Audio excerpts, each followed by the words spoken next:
you probably just saw the dude walking through the door. But if you're like me, you might have noticed something else. The door itself. A sneaky little shout out to PT, aka the best horror game never made. And the fact that Kojima brought it back, in secret, right in front of millions, tells you everything you need to know. See, PT wasn't made by some heartless AAA studio. Nope. Instead, it was the promised gremlin child of Guillermo Toro and Hideo Kojima. You might know him as a guy who makes freaky movies about monsters, and the other one from really liking feet.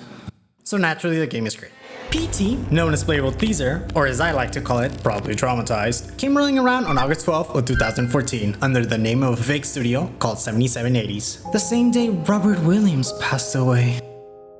People at first thought that it was just some random game demo, until someone who doesn't even know what deodorant is, trust me, you'll understand why later, and shared the Silent Hills logo in the ending cutscene. Oh my god, dude, are you seeing this? Silent Hill is back, oh my god! But to really get why people lost their minds, we gotta go way back. The year is 1999. Silent Hill is born. And if you know anything about horror games, you know this wasn't just some random series. This was the psychological horror game series. While Resident Evil was all Silent Hill went all operating table on your brain, drawing a bunch of Scary skeletons. things like squeezing tight corridors, not being able to see shit, and a constant set of being watched. Oh, Janice, I told you to stop following me. And the fog. To no one's credit, the truth is, the fog wasn't even like a thing Silent Hill wanted. It was just placed there to hide the super janky's PS1 to render distance. Cause you know, bippity boppity, a little bug here, a little lag there, throw out some fog, no one will care. But then 2001 came around and Silent Hill 2 arrived, beating its younger brother like it's clobbering time. Also, Boom Pyramid Head is here, cause geometric shapes are very scary. Unfortunately, the series had its last installment in 2003. I buried my copy under the tree while getting a gift for delivery.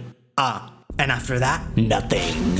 So when Kojima announced he was reviving the franchise, people lost their kitty claws. This was the dude behind Metal Gear Solid, aka the franchise with the most over-the-top explanation to get a character to wear sexy clothes. And also with characters like Psycho Mantis, who just straight up read your memory card just to roast your ass. Because gamers don't get bullied enough.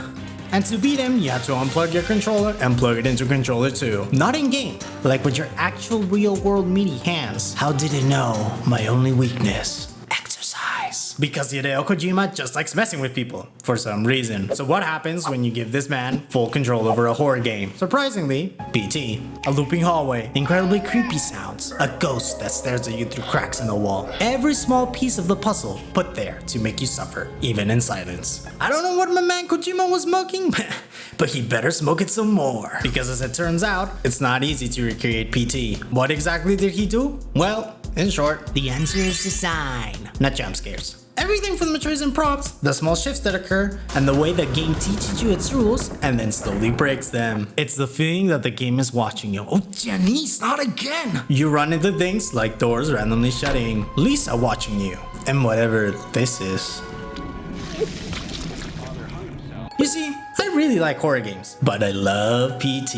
I have never in my life been so terrified of a few dumb pixels on a screen. Not even a fancy screen. I'm talking like 20-inch boxy ass TV sitting 5 feet away, volume on 4 so it wouldn't wake my mom. But I still remember playing it at night, alone in the basement. The lights were off, the sound cranked up, my butt cheeks clapping from fear. On second thought, that might have been my uncle. But either way, to this day, the game is still terrifying. It's like Kojima accidentally created the Krabby Patty formula of horror and then left us to reverse engineer that shit with nothing but goosebumps and Reddit threads. But here are some basics. The whole game takes place in this creepy ass hallway, like the ones in your school, because ooh, school is scary. But more importantly, the hallway loops over and over, adding small little twists that make it feel like you're losing your mind. It's not like when my mom would move the shoes from where I left them, making their movement appeal supernatural.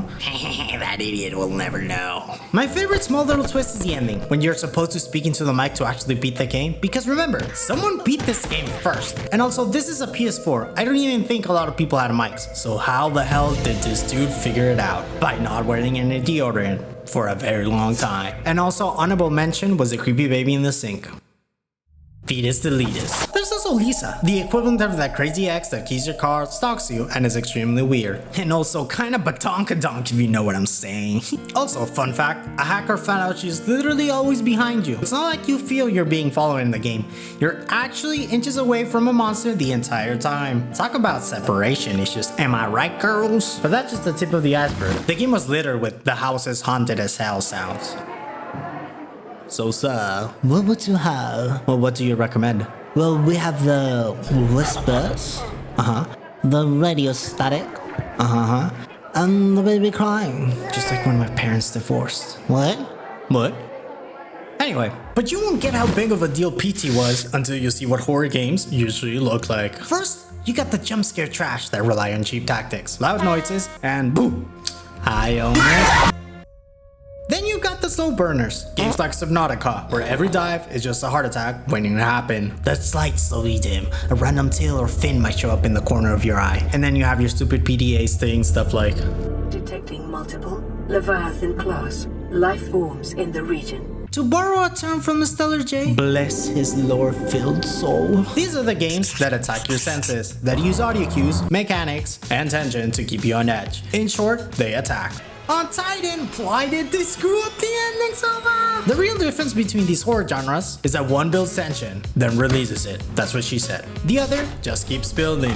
No release. That's what she said. Also concerning. Bad horror games over-rely on jump scares. Good horror games attack your senses. But great horror games balance both elements perfectly. That's why Jump Scare Simulator, Five Nights at Freddy's, just isn't as scary. But BT?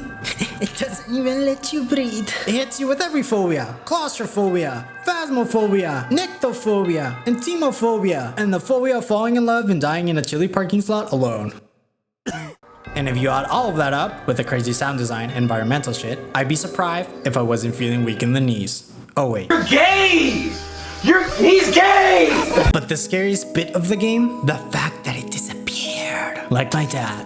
Nah, I'm just kidding.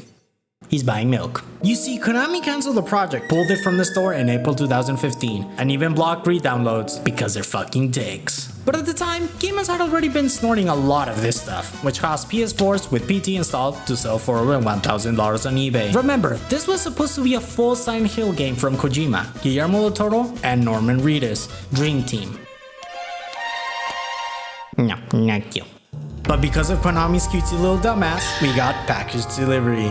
The game. No hate, but at the same time, this is trash. Whoa, what are you calling trash, brother? As a matter of fact, you're the trash. You're making me want to throw up. Say you're sorry. Say you're sorry. But maybe a full game wouldn't have been as scary. What if Kojima actually finished Silent Hills? Would we get a 40-hour hallway sim? Would Guillermo and Toro add fish monsters? Or would we have the scariest game ever? But even though the game got taken out, it didn't actually die. It became something worse. Or better, a ghost that haunts the entire horror genre. Because after that demo dropped, suddenly every indie horror game wanted to be PT's spooky little cousin. Everyone tried to copy it. Layers of Fear, Visage, The Cancel Allison Road, Club Penguin, Finding Nemo. But it turns out, Creepy Hallway and Ghosts with Badonkadonks is hotter than it sounds. Because PT didn't pretend to be scary. It actually made you pee a little. Every time. And streamers ate that shit up like it's a $1.20 buffet. Because PT wasn't just scary, it was reactive. The kind of fear you could sell on camera.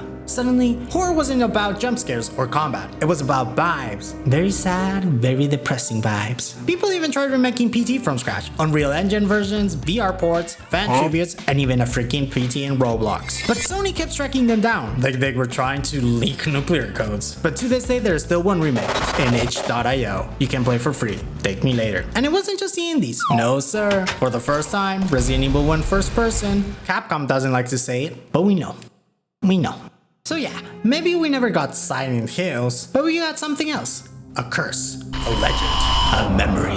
Oh shit, I just scared myself, literal goosebumps. Because ultimately, part of the reason PT is such a legendary game to this day is because it was incomplete. Almost as if the game had to stay unfinished to stay perfect. Because PT was.